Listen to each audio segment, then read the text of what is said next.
Here in week 8 for FINC 2011, we go into capital asset pricing model, CAPM. We previously talked about this, but we go more into depth here, and then portfolio theory.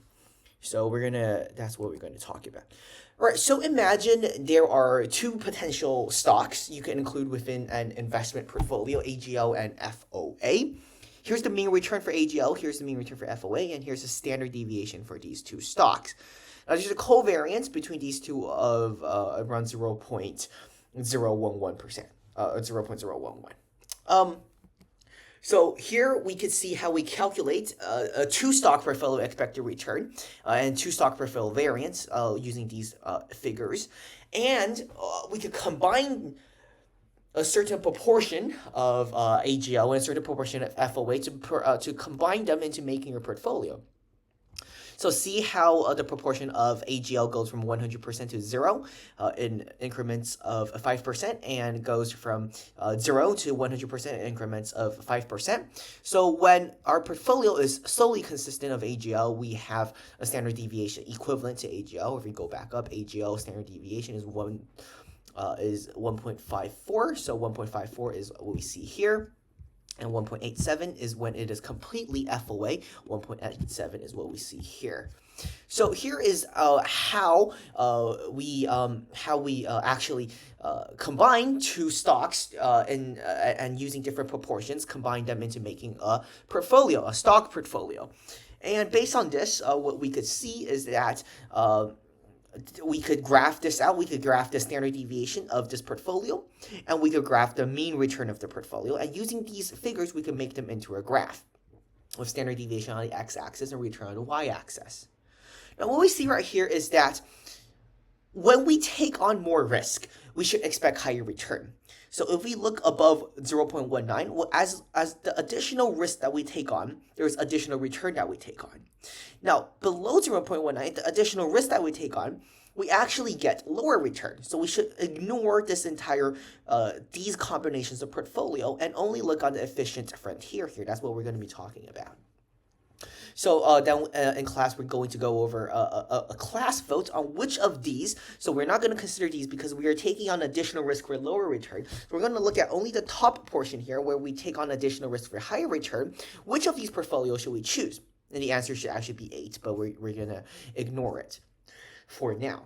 So possible portfolios for multiple stock. It is almost impossible to do this sort of calculations for all of the stocks in a stock market. It's just mathematically impossible. However, if we draft it out, what we'll get is something like this for the entire stock market. Okay, we could see these little parts of these two individual stock returns, and we could see this called the opportunity set. So this depicts the predicted plot of the set of feasible portfolios constructed from all stocks listed on the ASX. So choosing the optimal portfolio here, for each risk level, we want the lowest standard deviation. So we want the lowest risk for each level of expected return. So imagine if I draw a line here and I draw a line here. For each slice of the horizontal lines, there is a point where there is the lowest possible risk, which is the point, which is the leftmost curve right here. So it's what we call the minimal variance portfolios. Okay. Minimal variance portfolios is for this single expected return. This portfolio right here has the lowest risk. So you are supposed, as a portfolio manager, to choose the portfolios on this minimal variance portfolio because it is optimal. Okay, you are getting the same exact expected return, however, at a much lower standard deviation. So instead of choosing a return on this part or this part or this part, you choose a portfolio on this part, part X, which has the lowest risk for this given expected return level. So they expanded this where it is referred to as the efficient frontier because from point G downwards, what you are getting is lower expected return for additional risk occurred. However, above point G, on this line, on this efficient frontier right here, you are getting higher returns for every risk taken. Also, you are getting the lowest potential risk for this expected return level. So that's what we call the efficient frontier. So based on this analysis, a rational investor will only choose portfolios on the efficient frontier, but which portfolios? This is just the idea here. So which is the portfolio? And this is where we incorporate multiple shares plus a risk-free asset.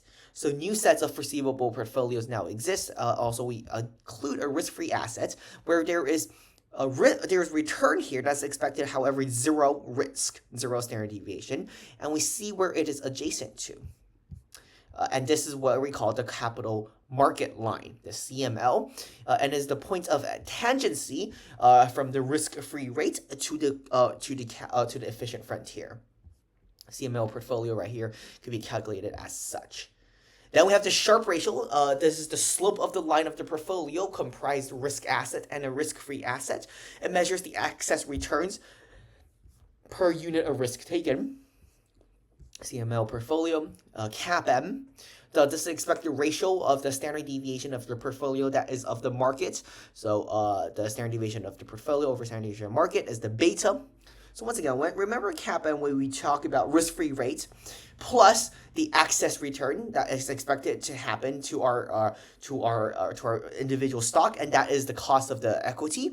So this is how we derived it. So the last equation of CAPM. So we talk about how it's the cost of equity is simply risk-free rate plus risk premium. Now risk premium also includes a risk-free rate component because we are subtracting out market return by the risk-free rate and multiplying that component by beta, which is how much more risky or volatile your stock is to the overall market. The security market line, SML, the estimation of beta, once again, risk-free rate estimation of beta, covariance and variance estimation of past performance to estimate beta, estimation of beta continued, estimation beta for leverage. All right, so that's a good overview of week 8 content. It is getting heavier, so do go through the content, and all the best studying. Take care and goodbye.